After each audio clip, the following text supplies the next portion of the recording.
Voilà, donc je disais donc, ce ne sera pas des conclusions, mais ça sera plutôt la suite de notre travail, ce que nous avons encore à faire ensemble.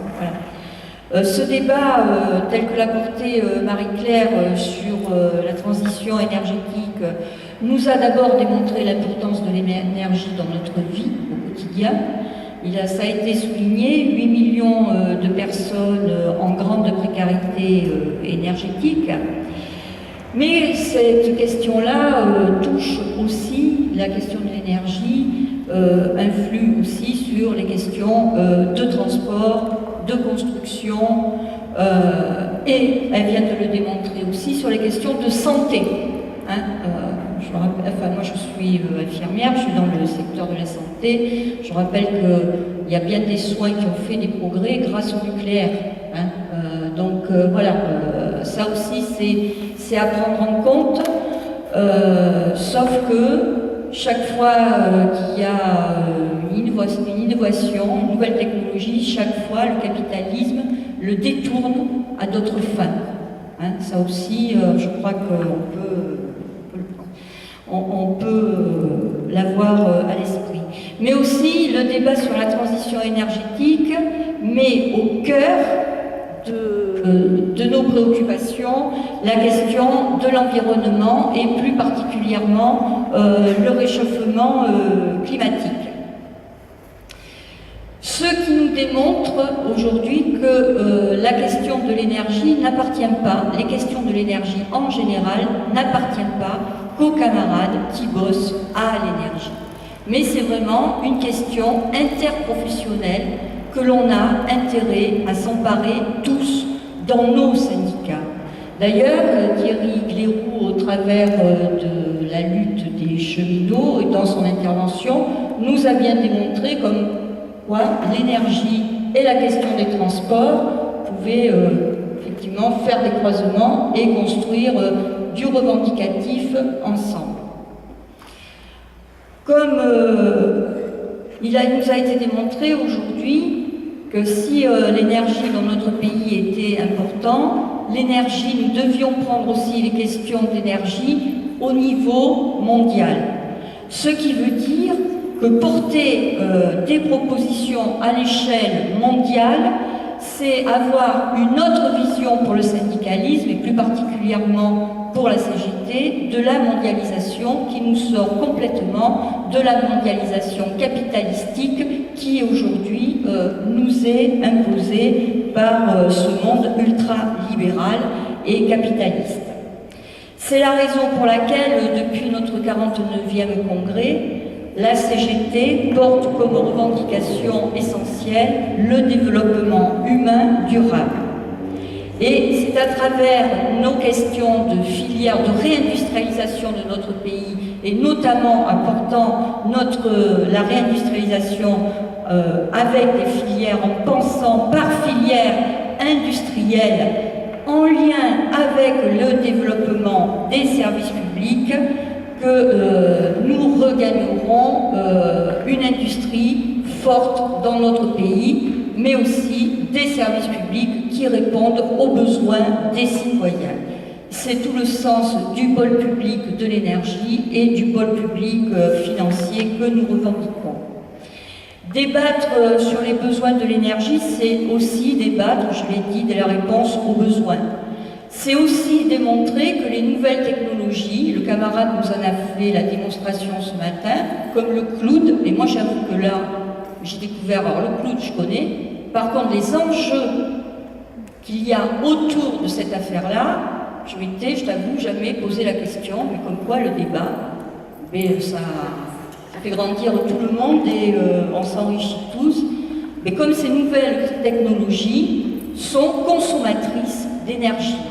Et ça nous démontre une fois encore qu'il y a un grand fossé entre les grandes paroles politiciennes et la réalité des choses, entre ce qu'on raconte et ce que politiquement il est fait dans la réalité. Et c'est pour ça que ces débats doivent appartenir aux citoyens.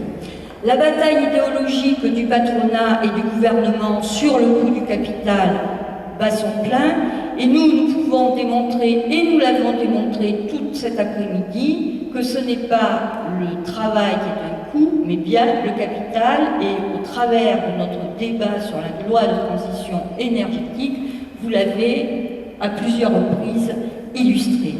Donc la question des droits des salariés est complètement posée. C'est le cas de la question de la sous-traitance et la sous-traitance en cascade.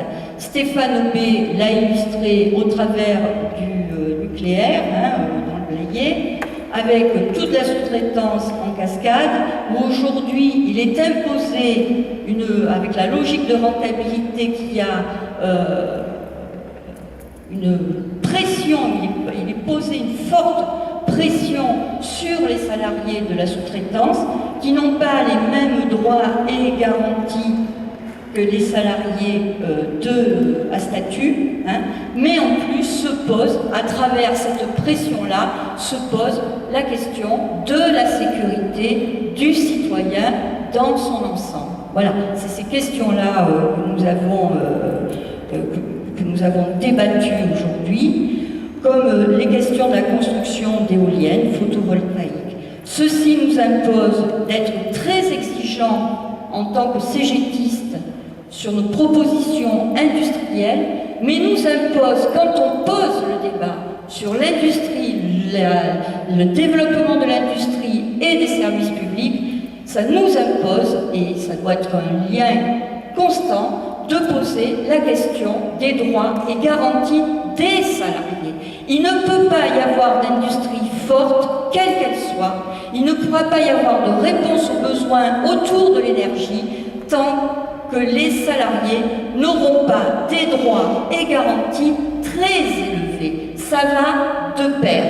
C'est ce que pose d'ailleurs notre revendication avec le nouveau statut du travail salarié et la sécurité sociale professionnelle, et ça fait le lien avec ce que disait Marie-Claire, c'est-à-dire aujourd'hui on a un bon nombre d'entreprises privatisées, et c'est en travaillant et en revendiquant des nouveaux droits pour les salariés au travers de notre pôle public que nous regagnerons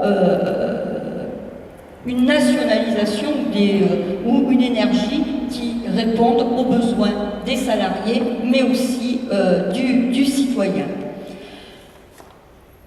Imposer cela, on ne pourra le gagner, parce qu'évidemment, on a beau avoir les plus belles propositions et les plus belles revendications, nous ne le regagnerons qu'avec une syndicalisation forte, une structuration des syndiqués. Donc ça nous impose de regarder comment les syndiqués sont organisés. Marie-Claire parlait de l'EPR de Flamanville. C'est un lieu où il y a un syndicat de site. Les camarades ont décidé de construire un syndicat de site qui fonctionne d'ailleurs très bien et qui croise différents champs professionnels. C'est-à-dire nous avons des camarades de l'énergie, mais nous avons des camarades de la métallurgie, de la construction, voilà. Et dans un lieu comme ça, les salariés se posent autour de la table pour construire leurs revendications des revendications cohérentes, multiprofessionnelles, dans différents champs professionnels. Donc ça nous impose aujourd'hui à regarder comment on croise des revendications et des propositions entre professions. D'ailleurs, c'est déjà un travail qui se fait nationalement, où il y a des propositions pour élever le statut et droits et garanties des salariés. Ça s'y réfléchit entre plusieurs fédérations, et ça nous semble important, et c'est l'avenir pour le syndicalisme. Il est évident que le débat doit continuer, voire même se renforcer, parce que ce sont des questions de démocratie. Vous avez été plusieurs à le dire. On veut nous priver de ce débat-là, on veut nous priver de ces instants démocratiques-là. La CGT a décidé que, coûte que coûte, elle lancerait le débat et elle ferait en sorte que les citoyens soient partie prenante dans cette affaire-là.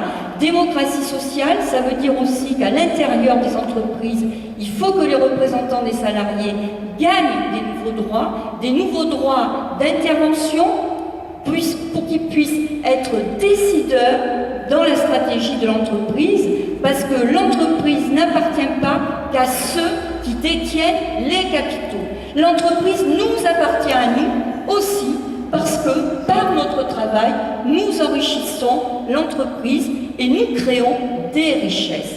Et avoir des salariés qui exigent que les richesses créées soient dirigées vers les salariés pour les salaires, les conditions de travail, mais aussi vers la recherche et le développement, c'est aussi comme ça qu'on fait vivre la démocratie à l'intérieur d'une entreprise et à l'extérieur.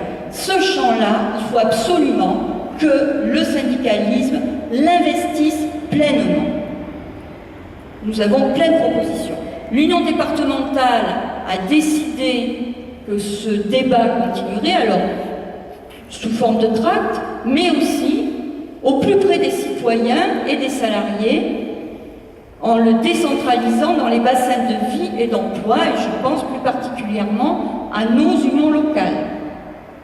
Nous allons continuer en le croisant toujours avec différentes fédérations, parce qu'on voit bien qu'aujourd'hui le débat a été riche, parce que nous avons eu plusieurs professions qui sont intervenues sur ces questions-là. Ce débat s'articule évidemment, je l'ai déjà dit, sur notre campagne sur le coût du capital, parce qu'il porte la question du salaire, du pouvoir d'achat, de l'emploi et des conditions de travail. Je rappelle que la CGT est la première organisation dans ce pays, ce qui nous pose évidemment des responsabilités. Et travailler les enjeux de société et sociétale, c'est important.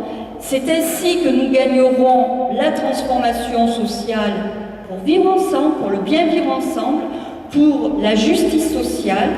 Et quand la CGT porte des propositions pour l'avenir, en faveur de l'avenir de la planète, elle va permettre aux hommes et aux femmes de ce pays de bien vivre, de gagner le développement des hommes et des femmes, développement social, intellectuel, culturel, l'émancipation et de s'épanouir dans cette société. C'est bien ça dont nous avons tous besoin. Voilà, je vous remercie.